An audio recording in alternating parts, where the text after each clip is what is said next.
Now and then I get LinkedIn invitations, always without introduction, from translators I know or translation agencies I worked for or applied to. I do not really understand why they would want to link with me. I don't do outsourcing, nor what the use of accepting those invitations would be for me. I used to accept invitations because I thought they might have a job for me, but that was never the case. Not accepting invitations from people or agencies seems a bit rude, especially if I know them. Not answering seems careless. Asking why they want to link with seems, I don't know. I guess they do not know themselves. They don't know themselves and just want to link for the sake of it. Why would I want to have random translators or translation agencies in my network? So a lot of people are, number one, a lot of people are open networkers, which means that they pretty much accept everything. Number two, a lot of people don't know how to use LinkedIn.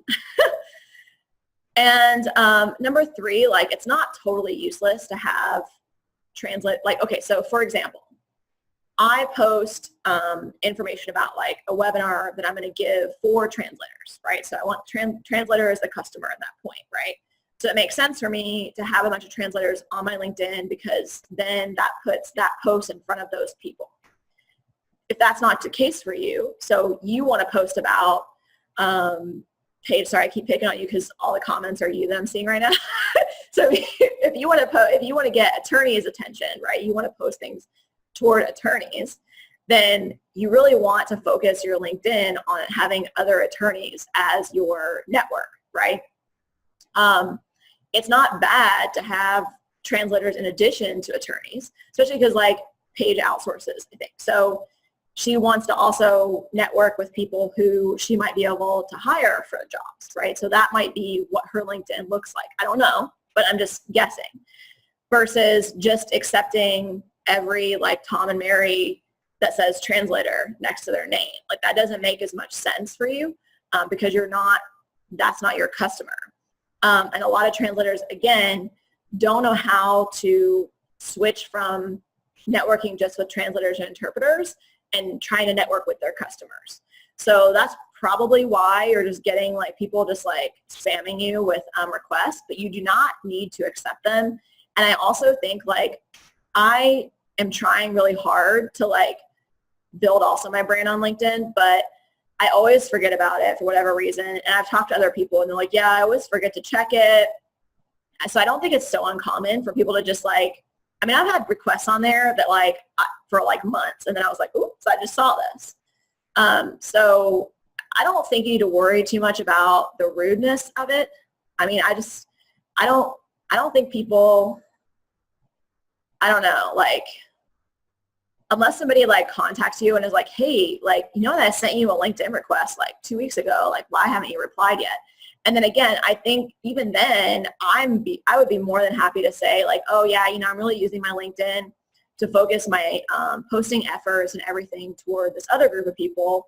And so, you know, I don't want to mess up the algorithm, you know, involving too many people that's outside of that target. Yeah, so Paige is saying other translators can refer jobs to you if they know about you, but I've received most of my referrals from Facebook groups. And, you know, that's another thing. Again, we go back to like, what are you leveraging that platform for? Like every platform is not for every purpose. Like, yes, you want to have a consistent brand, but, you know, I am networking on my personal Facebook profile in Facebook groups, right? Like all in these Facebook groups. So you could be in Facebook groups too with other translators without that affecting your LinkedIn necessarily. So maybe you want to send those people to Facebook. I don't know. Maybe you don't. But I don't think we need to apologize for trying to use a platform that's creative for business. Like, I just don't. And if people get offended by that, and they probably will because people get offended by everything, I think that you just sort of have to be like, okay, like if they get offended, then it means they don't know how to use the platform themselves because they're not thinking about it strategically. And then in terms of agencies, that's an interesting one because I have accepted, so I accept a request from agencies, assuming that they're at least of a decent size and not just like, you know, Joe's agency that he created yesterday or something. And then it actually leveraged that to start reaching out to executives at larger translation agencies and was able to connect.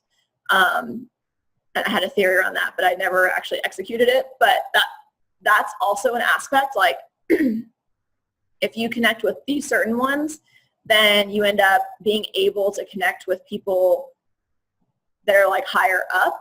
I use that also for my medical translation. I connected with employees at pharmaceutical companies, and then I reached out to like higher ups in those companies, and those invitations were accepted because they saw that we had all these mutual connections. And those people were probably like a lot of these people that you're talking about. Like they didn't care. Like they were just accepting my request, like, okay, whatever. But then when I reached out to people that I actually did want to have conversations with, they were like, oh, like she's in, right? She already has all these connections that work at all the companies that I know of. And like it felt like a safe conversation was about to happen for them. Does that make sense?